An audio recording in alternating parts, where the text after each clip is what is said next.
ChatGPT ang gumawa ng story pero ako ang nagkaroon ng problema. Hi there mga teacher friends, July 9 ko pa actually nakuha nitong video na to pero ngayon ko lang talaga naasikaso i-edit at gawing vlog. Alam nyo naman kapag teacher ka, minsan mas mabilis pa dumami ang pending task kaysa sa matapos mo ito.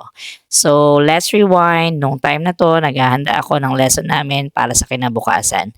Ang lesson namin ay may kinalaman sa paa. Kaya naisipan ko magpag-generate kay ChatGPT ng story na pwede kong gamitin sa klase. And yes, ginawa naman ni ChatGPT ang story na kailangan ko.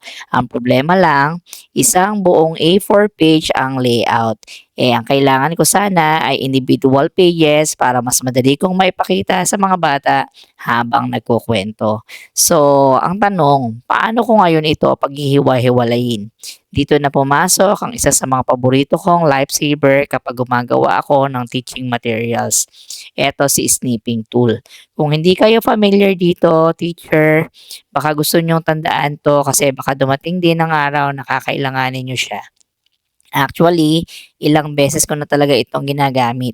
Kapag may image, document, screenshot, or kahit anong nakikita ko sa screen ng laptop na kailangan kong i-crop, snipping tool agad ang isa sa mga unang naiisip ko. At ang maganda dito, hindi mo na kailangang mag-download ng kung ano-anong application. Punta ka lang sa search button ng laptop mo, then type mo lang snipping tool. I-click mo and voila, ready ka nang mag-snipping.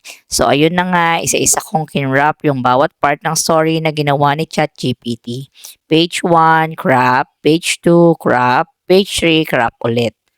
Hanggang sa matapos ko lahat ng pages. Medyo paulit-ulit siya pero mas mabilis pa rin kaysa mag-layout ako ulit from scratch. After ko makrop lahat, inilagay ko na sila sa PowerPoint slides. Inayos ko ng konti and finally, ready na ang storybook ko para sa lesson kinabukasan. Kaya kung teacher ka na mahilig gumawa ng worksheets, storybooks, presentations, visual aids, or kahit simpleng screenshots lang, huwag mong kakalimutan si snipping tool. Minsan, yung mga simpleng tools na available na mismo sa laptop natin ang hindi natin napapansin. Pero sila pala ang makakapag-save sa atin ng oras at effort.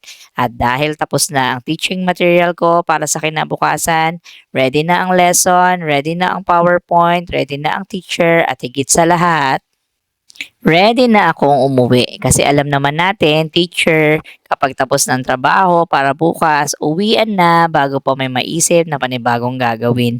So ayun na nga, sana may natutunan kayo sa simpleng tutorial na to. Next time na may kailangan kayong i-crop sa laptop, snipping tool lang.